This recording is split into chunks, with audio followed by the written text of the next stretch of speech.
Demi mendulang suara di pemilu April 2014 mendatang, berbagai upaya, baik strategi dan juga komunikasi politik yang gencar dilakukan para calon legislatif. Dan untuk membahasnya secara lengkap, dalam dialog cerdas memilih kali ini, Imam Priyono siap berdialog dengan tamu kita pagi ini, yaitu Dr. Heri Budianto, Direktur Polkom Institute. Imam, silakan. Iya. Theo Herdina, terima kasih. Dan saudara, seperti yang disampaikan tadi, pada pagi hari ini kita akan berdiskusi mengenai komunikasi politik. Kita ketahui bersama memang karakteristik masyarakat Indonesia atau pemilih begitu beragam, tetapi yang berbeda di tahun 2014 ada sekitar 35 juta pemilih pemula yang jangan-jangan membutuhkan pendekatan berbeda untuk meraih suaranya. Kita akan berdiskusi dengan pimpinan dari Political Communication Institute, Bapak Dr. Heri Budianto. Pak Heri, selamat pagi. Selamat pagi, ya. Sebelum kita diskusi, kita punya sebuah tayangan untuk Anda yang mewarnai diskusi kita pagi hari ini.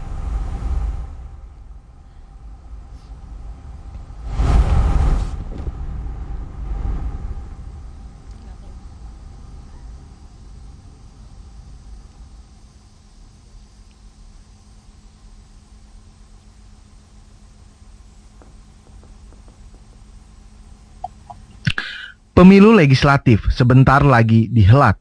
Pertarungan antara ratusan ribu calon legislatif untuk mendapatkan kursi di parlemen baik tingkat pusat maupun daerah sudah dilakukan jauh hari sebelumnya, kendati kampanye terbuka belum dimulai.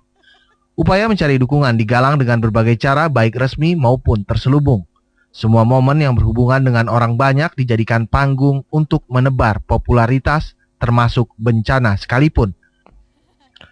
Pemanfaatan media sudah pasti yang utama, mulai dari media luar ruang seperti spanduk, banner, dan kaos, media elektronik dan cetak juga tetap menjanjikan.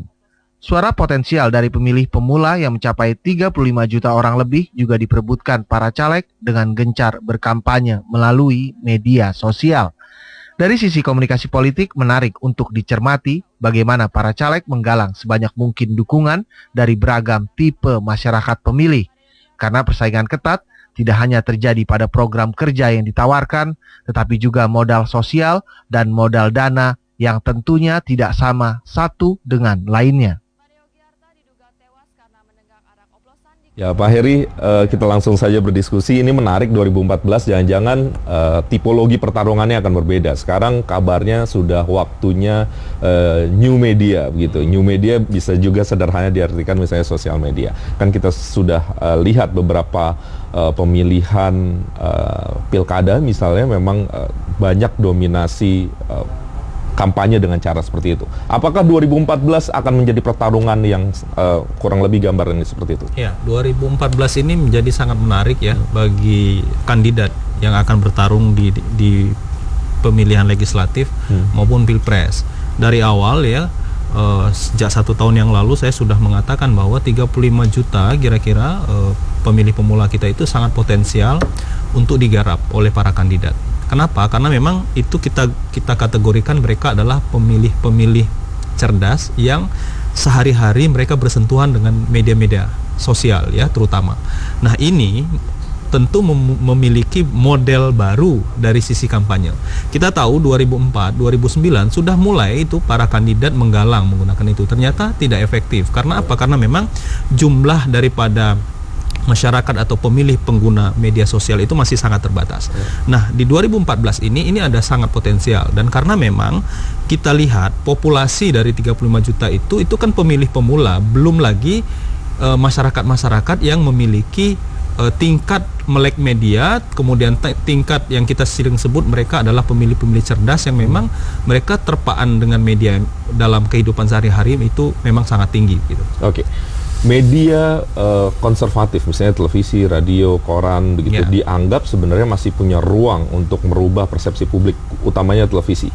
Pertanyaannya, apakah new media ini, sosial media ini mempunyai kekuatan untuk, ya mungkin belum melampaui, tapi mengimbangi televisi misalnya untuk mencari informasi yang relatif lebih jernih? Untuk karakteristik masyarakat kita ya, dengan pola pemilih yang beragam ya, ada pemilih tradisional yang sangat lekat dengan ideologi dan lain sebagainya, lalu kemudian pemilih-pemilih rasional yang memang sehari-hari mereka lebih banyak mengkonsumsi media. Ini akan sangat berbeda ya Mas.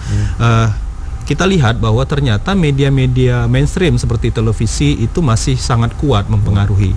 Kenapa kemudian fenomena sosial media ini menjadi sebuah hal yang sangat menarik untuk dibahas, lalu kemudian ini juga yang kita katakan tadi sebagai sebuah basis untuk memperoleh dukungan yang signifikan. Kita tahu bahwa Presiden Amerika terpilih ya Obama itu kan ketika itu menggunakan sosial media sebagai kekuatan yang sangat dominan ketika menjual dirinya sebagai seorang senator untuk mencalonkan diri ya di beberapa negara bagian di Amerika. Nah, kita kan selalu berkiblat pada itu. Lalu kemudian fenomena itu muncul di Indonesia. Nah, kenapa tadi saya katakan 2009 belum efektif? Karena memang jumlah kita tidak signifikan di situ. Nah, di sini saya ingin mengatakan bahwa media televisi masih sangat dominan untuk mempengaruhi. Saya pernah melakukan sebuah riset ya, ketika itu memang sudah lumayan lama, tahun 2010 ya, ketika itu ada sebuah perubahan perilaku pemilih itu di kantong-kantong pemilih tradisional. Jadi mereka di pemilih tradisional itu mempunyai ikatan emosional yang sangat kuat. Ketika itu saya melakukan riset di daerah Jawa Timur yang kita kenal mereka adalah basis Nahdien. Kita tahu bahwa patronase figur misalnya kiai itu sangat kuat di daerah sana. Nah, tapi ternyata media mampu mempengaruhi. Jadi media televisi mampu mempengaruhi, paling tidak pemahaman mereka, pengetahuan mereka terhadap kandidat tertentu itu mampu menembus ingatan mereka. Misalnya kita tahu salah satu kandidat capres ya yang bertarung dengan iklan yang sangat dominan di media televisi. Nah, itu yang kemudian diingat oleh mereka. Jadi ternyata memang media televisi itu masih sangat efektif. Dan saya melihat juga dari sekian banyak media ya, katakan misalnya cetak, elektronik ada 2, radio dan televisi, termasuk juga media online. Karena media online ini nanti ternyata mempunyai kelemahan-kelemahan juga di sisi yang lain. Ternyata televisi masih sangat dominan untuk meraih simpati publik. Oke.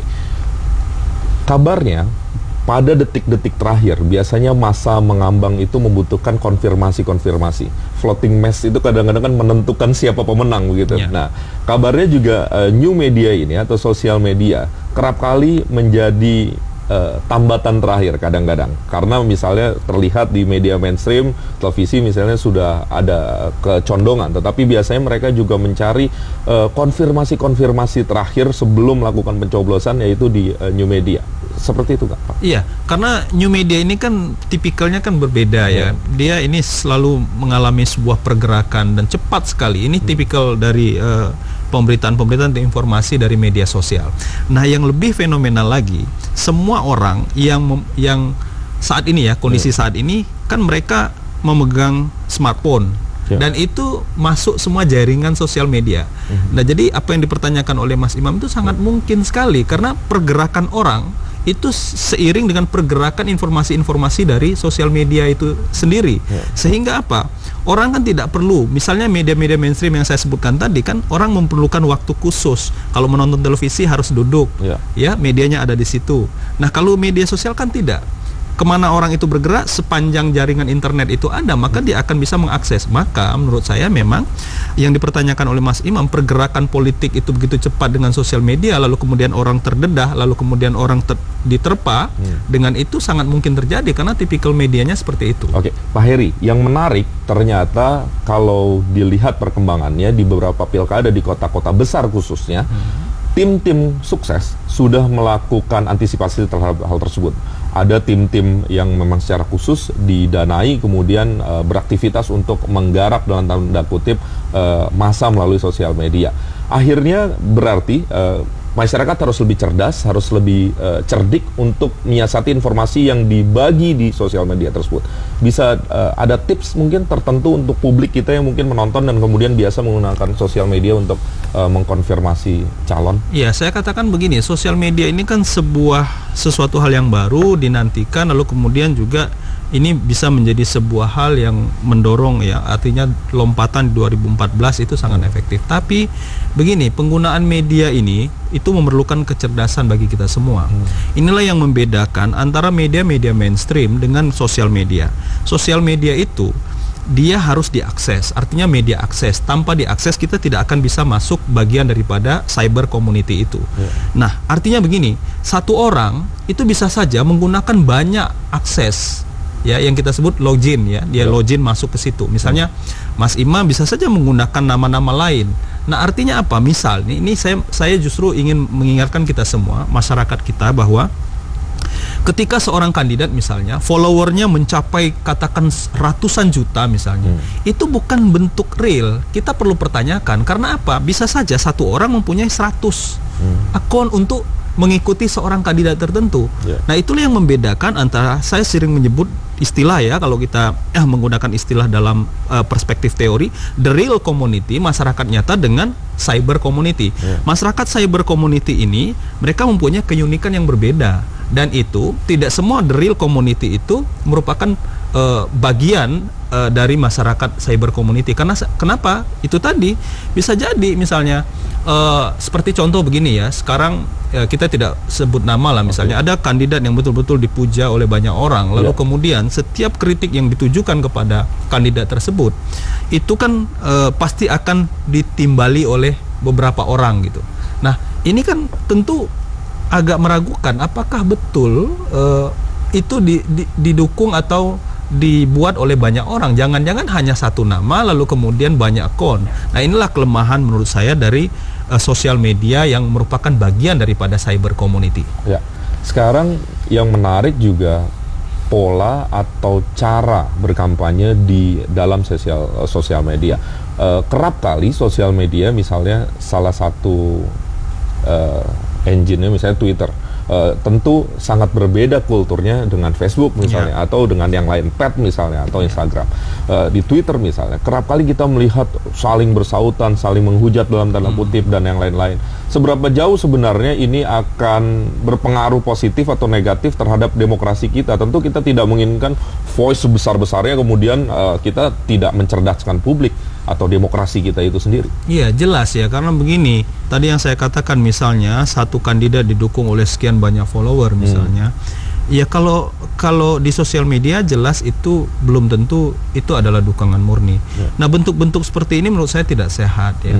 Ya, ini kan bentuk tipu-tipu dalam politik, ya. Tipu-tipu dalam politik itu kan tidak mencerdaskan, tidak juga itu merupakan bagian daripada pendidikan politik.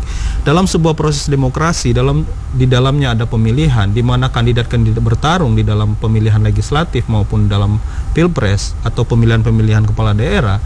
Kita kan tentu ingin juga proses itu dibarengi dengan pendidikan politik agar masyarakat betul-betul memahami. Kalau semua misalnya kita pakai dengan model-model pola-pola yang tadi, yang politik tipu-tipu, tentu kan tidak mencerdaskan. Kalau seperti itu tentu menurut saya kita semua menjadi semu dan bagian daripada proses demokrasi ini menjadi terganggu. Semoga ini bisa didengarkan oleh para kandidat begitu, baik di legislatif atau nanti eksekutif. Pak, nih beberapa pertanyaan terakhir.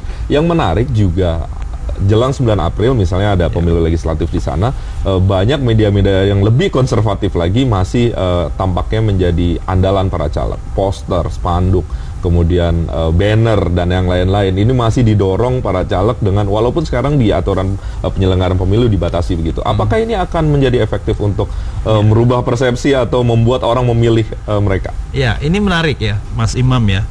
Studi saya bulan lalu, ya, survei kita bulan lalu, kita melakukan evaluasi terhadap media campaign yang ada, ya.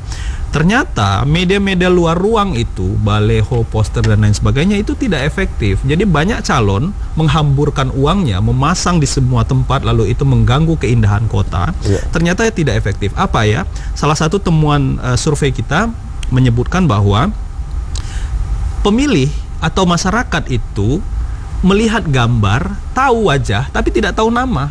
Nah, ini membuktikan bahwa ternyata habis uang banyak lalu kemudian mengganggu keindahan kota tidak efektif. Dan ini menurut saya evaluasi lah bagi semua kandidat, karena kalau ini terus dilakukan, uang akan habis lalu kemudian tidak berimpact apa-apa. Bahkan popularitas pun tidak terdongkrak. Tidak terdongkrak. Jadi tidak usah jauh-jauh elektabilitas, popularitas persis, pun tidak. Bentuk-bentuk kampanye itu kan banyak, bukan hanya melalui itu. Nah, inilah kita kadang-kadang euforia kita mengikuti orang pasang, kita pasang tidak mau kalah saing, padahal masyarakat jelas-jelas tidak mengenal nama ingat wajah. Jadi Mas Imam diingat wajahnya, tapi belum tentu itu namanya imam, mereka nggak tahu. Gitu. Oke, Pak Heri, terima kasih atas kehadirannya TVRI. Mudah-mudahan bermanfaat. Mudah-mudahan juga mencerahkan lah pihak-pihak yang menjadi tim sukses bahwa demokrasi kita harus tumbuh dan tumbuhnya juga harus sehat, begitu Pak Heri. Ya. Terima kasih Pak Heri. Dan saudara, demikian tadi diskusi kami dengan Dr. Heri Budianto, Political Communication Institute, dan semoga bermanfaat. Kita kembali ke Indonesia Pagi bersama Theo dan Herdina.